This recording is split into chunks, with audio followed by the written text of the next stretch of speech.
Before we start the 10th chapter, let's summarize the 9th chapter first. To understand the 9th chapter, you have to go to the 7th chapter. Because from 7 to 12, the discussion changes. In that, 8th chapter stands apart. So, 8th chapter, what Krishna says is slightly different from what he said in the 7th and what he said in the 9th. So, we understand that Krishna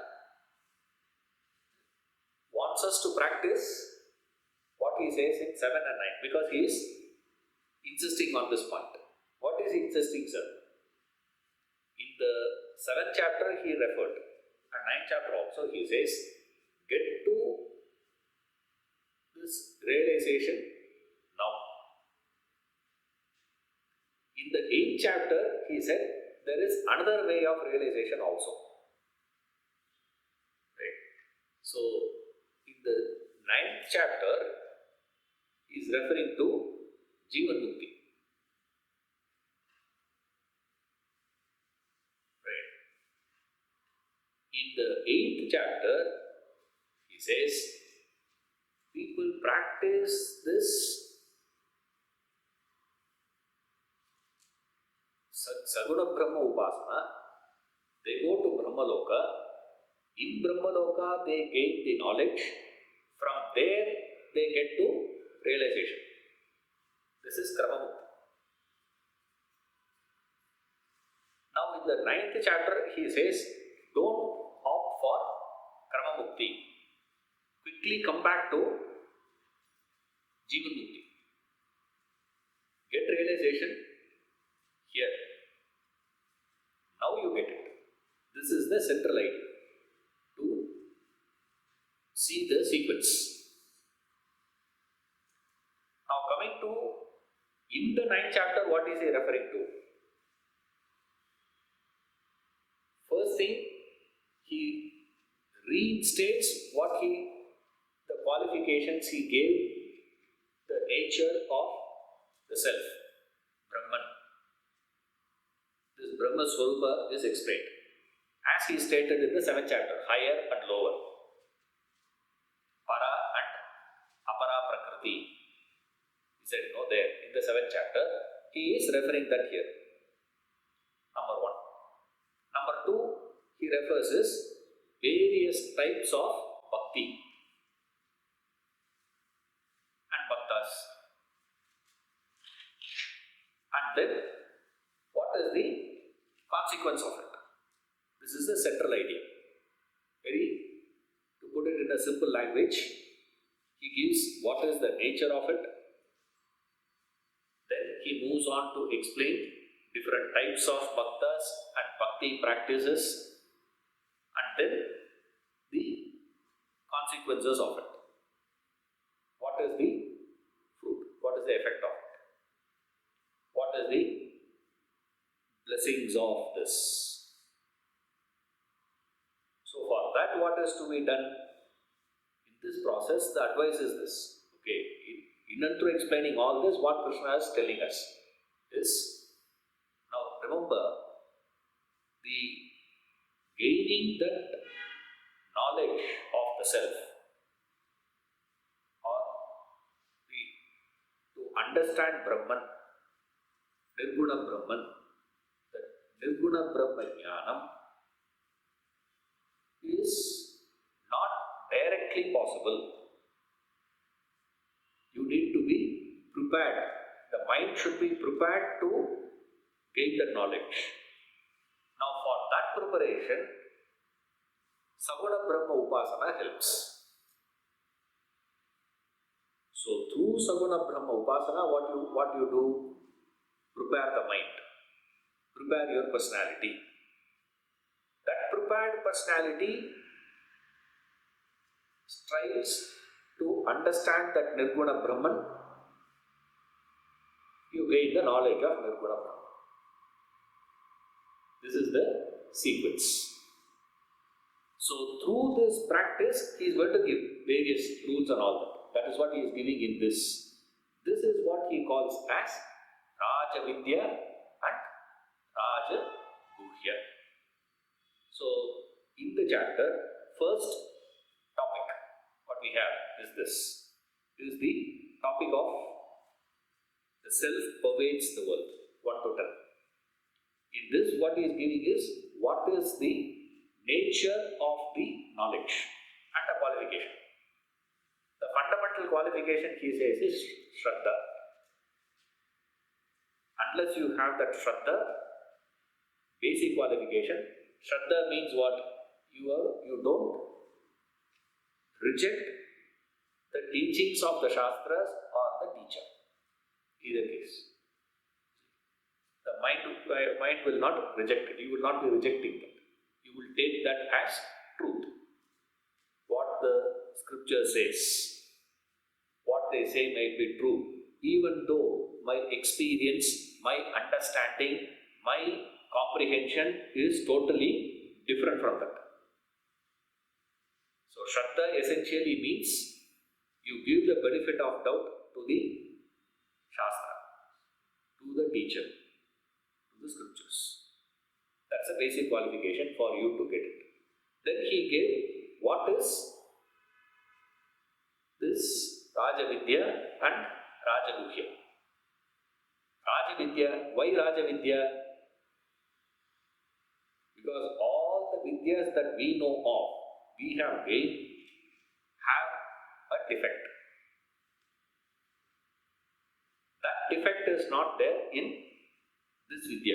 Therefore, this knowledge, it is royal knowledge. Great. What is the defect? The fundamental defect of any field of knowledge is you gain everything, you forget, no? The organic chemistry table. Remember? MSc chemistry.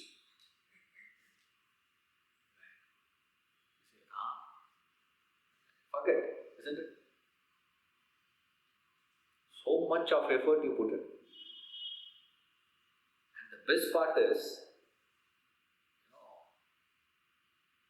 imagine that same examination were to be conducted next day again. What will happen? Definitely about 50% of them will fail. Why? 1 year you studied the subject.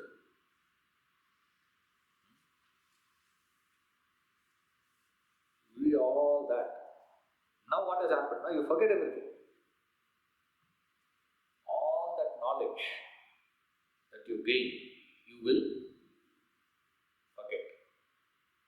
This is the inherent defect of any knowledge, it is. There's a flaw there. Whereas in Brahma Vidya, it is once you get it, that's it. Even in deep sleep, you will remember you are Brahman.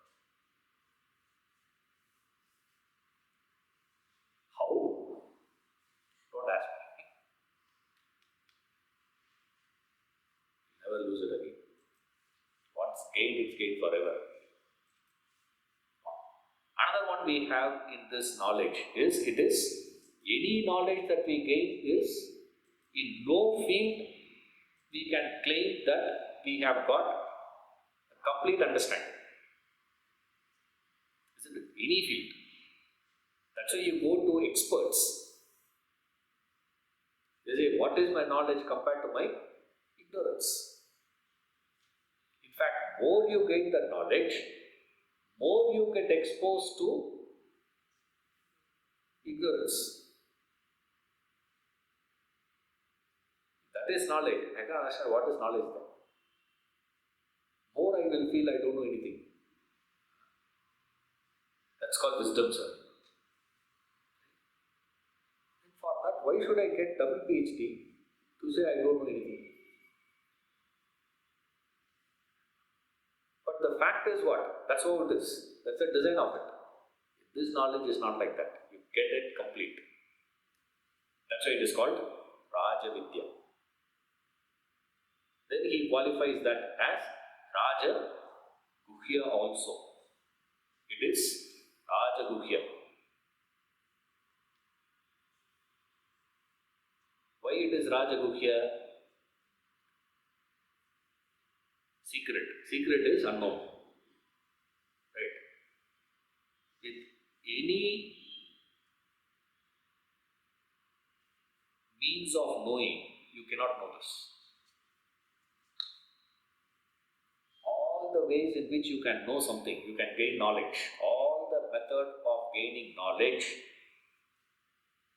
you can adopt. That will not help you to gain this knowledge. What are the things that we know of? 3 ways of gaining knowledge. One is the pramanas, basic pramanas. We know is 3. One is pratyaksha pramana. Second one is anumana pramana. Third one is upamana pramana. 3. Direct perception, inference, comparison. Using any one of this, you cannot gain. Then what is the only way, sir? The scripture will say there is Brahman. What you have to do?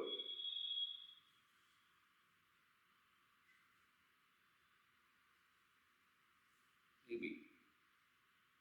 That's called secret, isn't it? Secret is what? When someone tells you this is a secret, they're telling you, you got to treat it as what? On the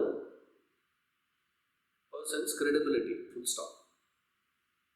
Nothing can be done. You cannot investigate, you cannot see, you cannot hear, nothing can be done. So all the pramanas through which we gain knowledge, you cannot employ here to gain the knowledge. Therefore, it is Rajaguhya. And then he moved on to defining the nature of the self. These are all introduction. First, he just introduced. First 3 verses, he just giving the introduction to us. That's what he is doing here. You see. Then he moves on to explaining what is the nature. What is the nature of Brahman? That Brahman has 2 types of nature, higher and lower. Of course, Krishna is not saying anything on his own. Remember this. He has borrowed it from the Upanishads and giving us. It's all borrowed out. That's what Gita Dhyanam says. Sarvo Upanishado Gava Dukta Gopalananda Artovat Prastudir Bhukta Duktam Gita Amritam Mahat. So these are the Upanishadic ideas. So what is there in the Upanishad, he is taking it and giving it to us here. So what is the first thing he says? He says, first thing you need to understand is Brahman is all pervading. It is all pervasiveness. This is the nature of Brahman. But it is not perceptible for the senses. Sense perceptions will not help you to get it. So then, how do I know? You know that by understanding the structure, the world. When you see the world, you understand the world should have a substratum. So the substratum of this vast universe that we know of, the world that we know of, is Brahman. But then the world has certain defects, world has certain impurities. The impurities of the world will not affect this. So don't think immediately that this means that will also get affected. It's not like that. It will stand independent of it. It is not going to be affected by this at all. Then he moved on to explaining there is a cause and effect relationship between the world and Brahman. From one angle, I support it. Because of my support only the world is existing, but I am not affected by the happenings in the world. So, what is my nature? I am a Sakshi, witness. That's all. He derives it like that. He says, finally, what is my nature? Final nature of Brahman is just a Sakshi, witness. Anand Saraswati explains Sakshi beautifully. He says, Sakshi is a verb without action. Fantastic definition. He says, Sakshi, what is Sakshi? He says, it's a verb, but without action. You think verb in action, right? It is action, but it is not action. Witness. Fascinating definition. Because if I am the cause of the world, because of me the world, immediately we ask what? Is he a Srishtikarta? Is he a world maker? So he comes back immediately and says, no. I am not the world maker or anything. Then how this is happening? In my presence, all this is getting energized. But what I am, sir? I am independent witness. Nothing touches me. There he says there is a higher nature and a lower nature.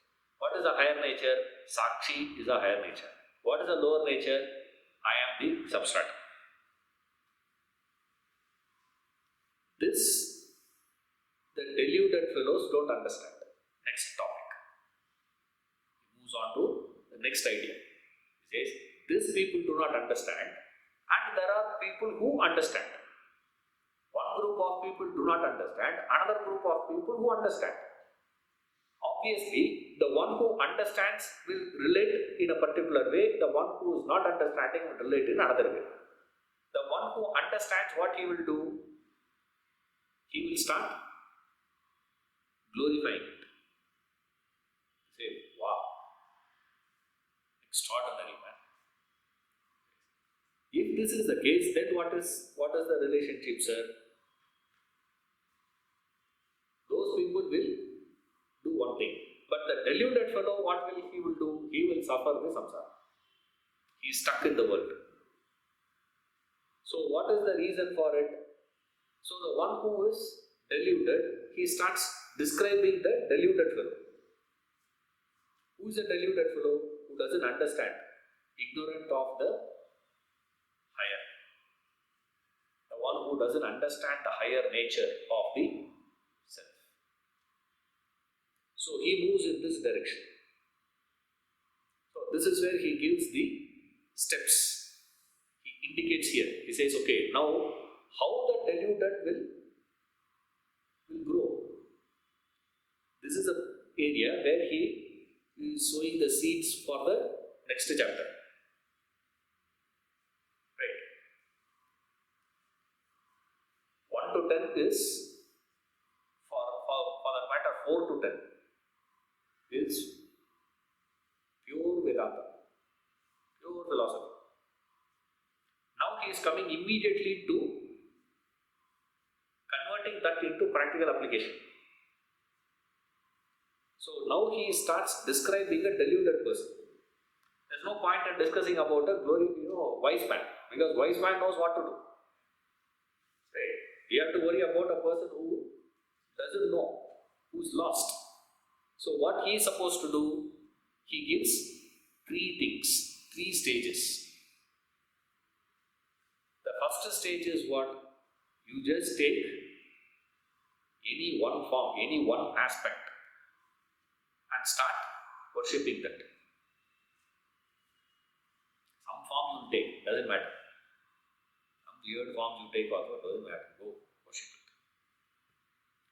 Then he says, you should graduate from there to Vishwarupa. Then you have to graduate to Arupa. So first, stage 1 in Bhakti, there are 3 stages he gives.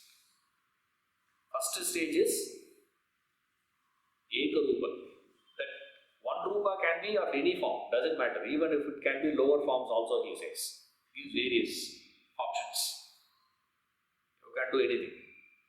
Worship it. What you need to understand is you may be worshipping this. Finally, all that comes to me only. So what is it? Why it is like that? Because I am the Vishwarupa. I am that Vishwa. It is me only in that form. That's what we say in the ritual. They do everyday ritual, you know. Akashat patitam toyam yada gacchati sagar sarvadeva namaskara keshavam pratigacchati. Like all the water, the rain coming from the cloud, every rainwater goes and merges only with that one ocean only. Similarly, any prayers, any namaskara that we do, because in the ritual we do namaskara to many deities, many gods. Yama also we do namaskara every day, morning, noon and night. Anytime will come. So we will keep doing namaskara to him every day. Do that fellow also. We say what? No, the namaskara that is done to him is also going there. To one Keshava only.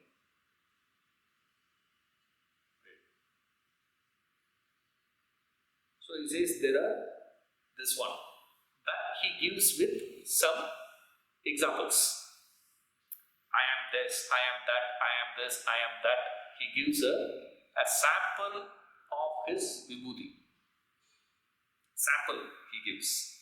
Because of that sample, Arjuna gets interested, wanting to know more. That's why the 10th chapter and subsequent to the 10th chapter, 11th chapter also comes. So the seed for the next chapter is shown here.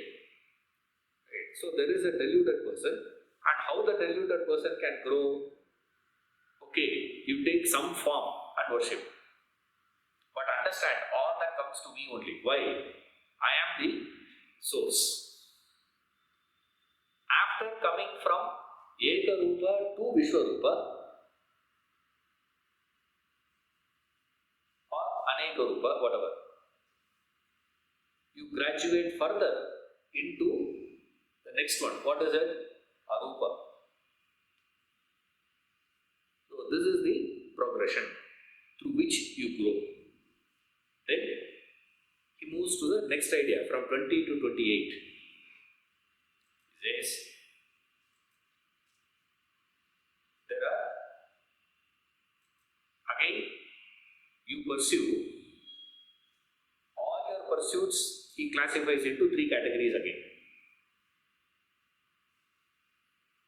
Actually speaking, only 2 here. Right? Still we say, okay, we add one more.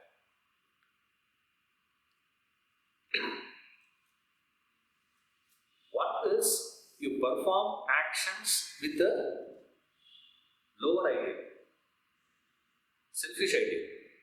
You get papa. Second one, you work with an unselfish ideal, you get punya. With papa, you go to hell. With punya, you go to heaven. Third one is you work with the goal of self-realization. So there are 3 goals with which you can operate in life. You can operate with a selfish ideal, you can operate with an unselfish ideal, you can operate with a selfless ideal. Whatever it is, whatever you pursue is what you will get. The one who is pursuing selfish will get only that. The person who is pursuing this only will get this. like that he is explaining, giving this basic rule of you pursue that, even though we say three, another way of dividing that is only two. One, what is it, sir? One with desire, another one is without desire.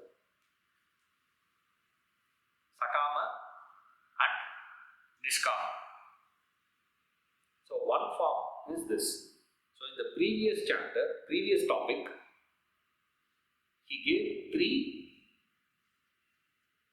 sources to what you show your devotion. Now he is moving to with what attitude you move towards that. So the sources were divided into three. Your attitude, your bhavana divided into two. What is the bhavana? Sakama and Nishkama. Then he started explaining what is Sakama Bhakti and what is Nishkama Bhakti, etc. What is the fundamental difference between Sakama and Nishkama Bhakti? Sakama Bhakti is practicing is difficult and it gets finite result. Nishkama Bhakti easy to practice,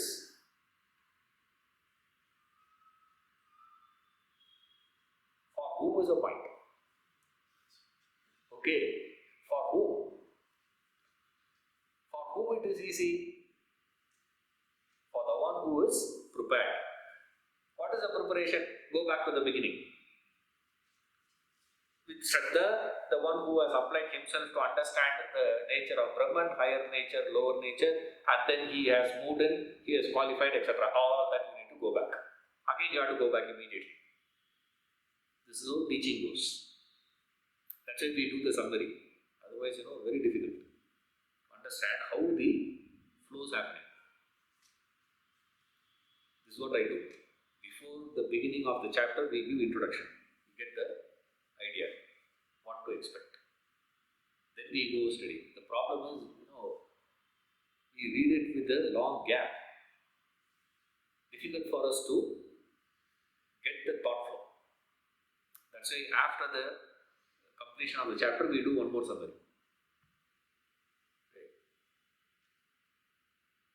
So first one, he says, the Sakama Bhakti and Nishkama Bhakti. And he says, when you practice this Nishkama Bhakti, result is my guarantee. Yoga Kshemam Ahamyam. I give. You don't have to worry. I give what? Not only your spiritual well-being, I take care of your material well-being also. That is my responsibility. You don't worry about it. Only if that is the case, Nishkama Bhakti can be practiced. If the guarantee is not given by him, what will happen? Kama will come into picture, isn't it? Somewhere desire will come in. He'll say what? Sir, then what happens to me? To which he gives this is a fascinating promise of Krishna. The central verse which he referred. Ananyas chintayanto ma echana pariyupasane esham vidyabhiktanam yoga kshemam ahamyam. I will give guarantee. So once you get that guarantee, there is a problem is not there. They are taken care of. So the pursuit is here. Whatever you strive, you get that. Remember, if you pursue with desire, you get what you have desired. What you have desired is what you get it. But the problem is what? The process is so complex, and the result that it gets also is very limited. This is the problem of Sakama. Sakama means desiderated. Desiderated means limited goal. Limited goal means what? selfish and selfish desires. Both are included in it.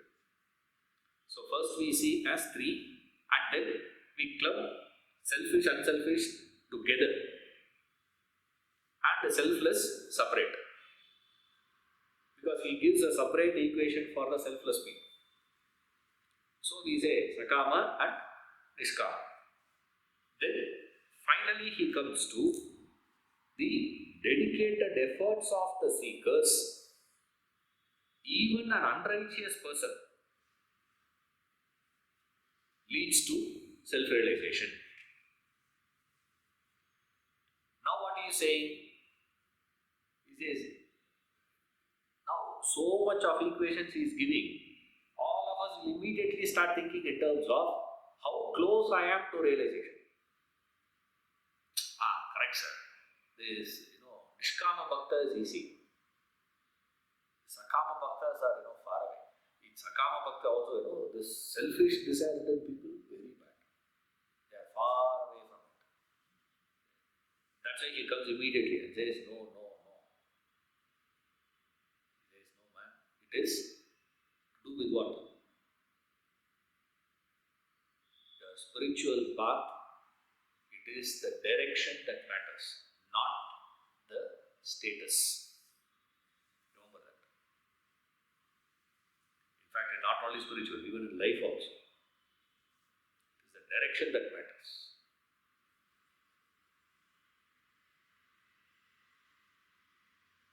Not your current status. Where you are is not the point. In which direction you are going defines everything. Now what he is doing? He is saying even those people who are having a disadvantaged position, who are having a certain lacunas in their personalities, they can also pursue. Why they can also pursue? In my path, it is possible. In my recommendation, it is possible, he says. Why it is possible? You may not know anything. But you don't have to worry, man. I am there to help you, he says. Why? Because in the path, what we speak here, what Krishna expounds here, has many layers. It is not just one shot. It has many directions. Since it has many directions, there is a possibility. See,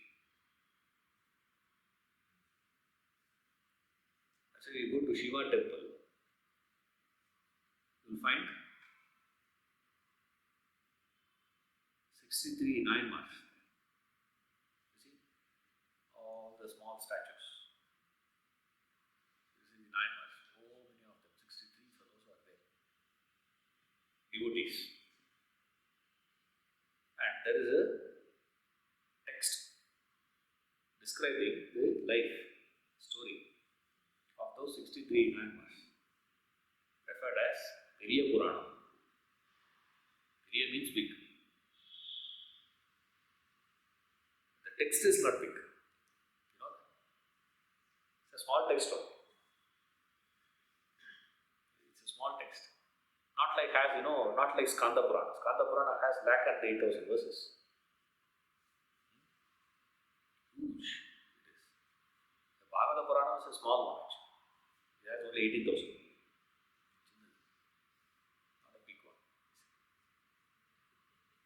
Bhagavad Gita is a very small text. It's too small. Very small.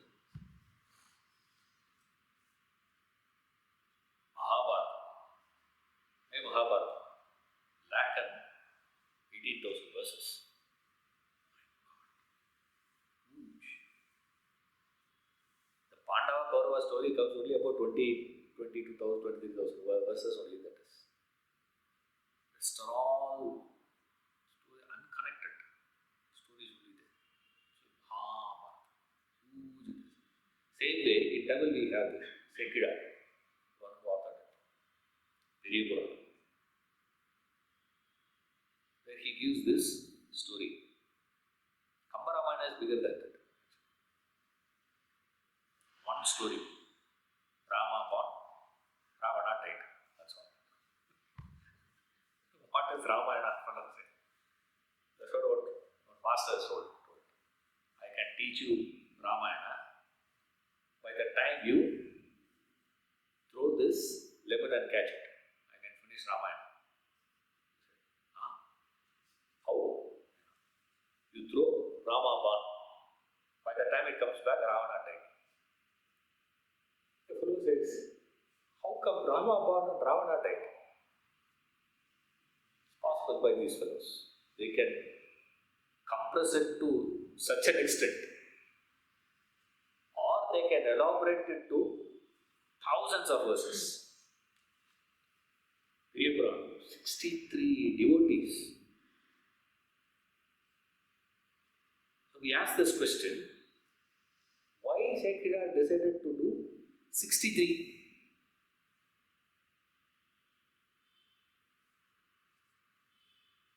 You can't say Sundaramurti Nayanar has referred to 60, therefore he says. You could have picked up any one of them and dealt with it in detail. You would have had lot of scope to speak so many things. 63 stories you have to cover. Recently, one in Netflix also. 7 stories in one movie. 7 different characters, 7 different things in one movie. Things have to move like that, so fast. This man has to cover 63. Why?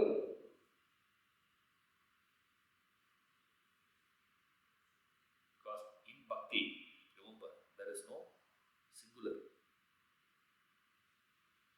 If he says 4, he could have taken the main 4 fellows. That's all. Other people are not. In that, Manikavasagar is not there because Manikavasagar happened after that. So 3 fellows are there, main characters. Appara, Sundara, who is Jnanasambhava. There are 3 main fellows. 3 main fellows only are taken. You know what will happen? You will think Bhakti means only those 3.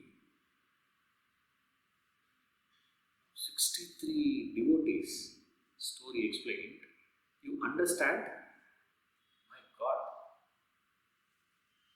all the 63 possibilities. That's what he gives you.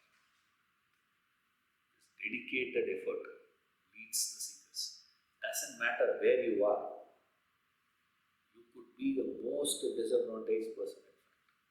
If nothing is conducive. Can you believe in this country, in this culture, a fellow has attained mukti by just feeding people? Washing clothes. One fellow is a washer. What washerman? Right?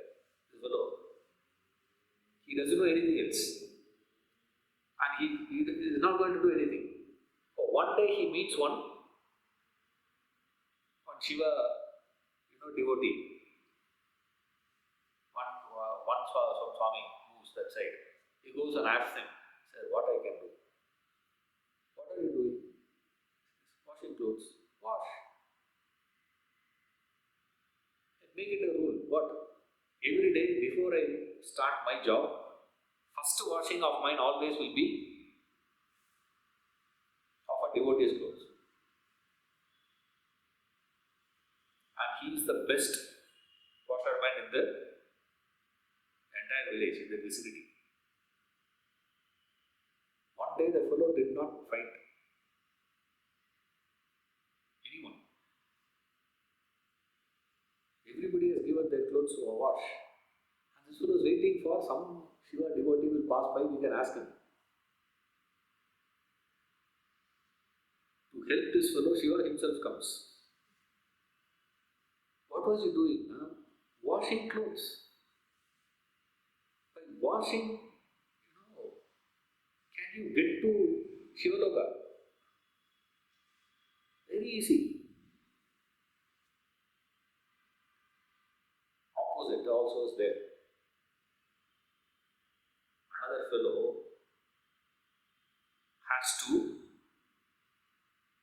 he gets mukti, realization.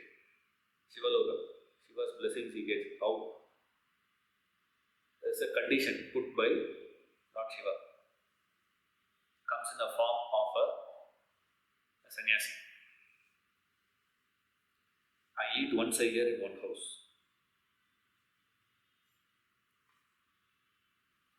Today is a day. If I miss today, next 1 year, fasting. I come to your house to eat. This guy got so excited. Yes, what to do? The condition he gives is, I eat a child's meat. Human. Child. Meat is what I eat. That should be held by the mother, chopped by the father, and then the mother has to cook it and she should serve.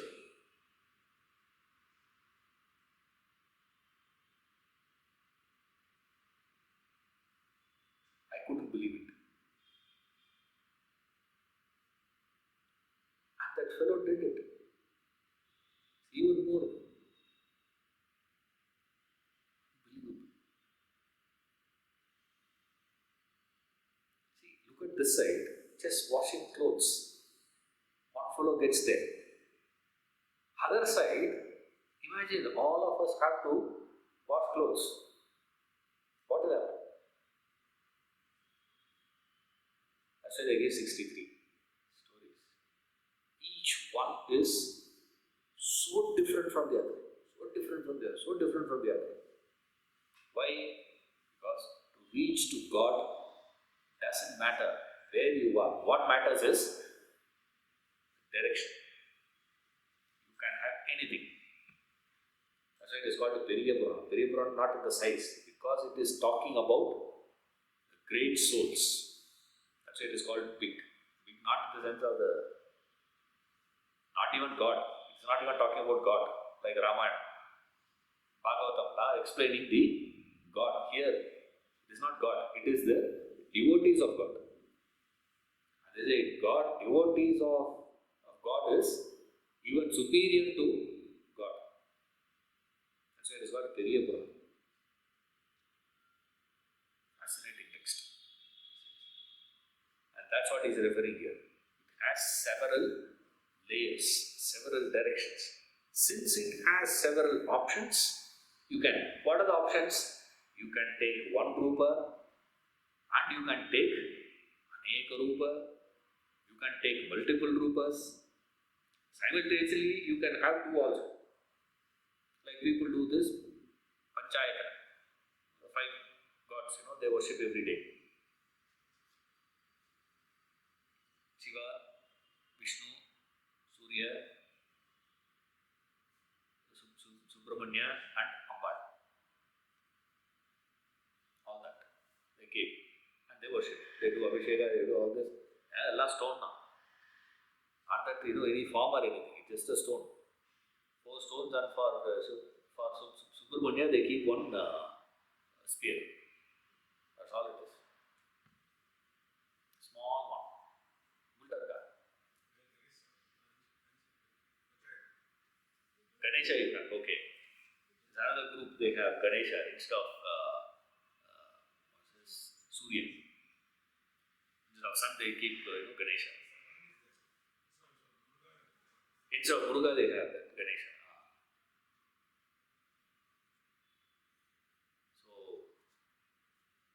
So easy. You can do that. You can do You can even go to the extent of saying you banish God, still you will be given a space. That's what this fellow got. One of the devotee. He banished God, Shiva, out of Shaivism. He says, you are rejected. Get out. Banished. And he is a devotee. Beryl Minton, his name. This guy. Weird fellows. Another fellow is throwing stones. Who is not a Shaivite actually. He is a Jain fellow. Right through his life, he lived as a Jain. Another religion. He doesn't even belong to this religion. At least Shaivism, okay, at least Hinduism he should be, no? This guy is totally outside. And what was he doing? Every time when he is passing by the Shiva temple, he will take a stone and throw. And he will tell mentally what? Accept this as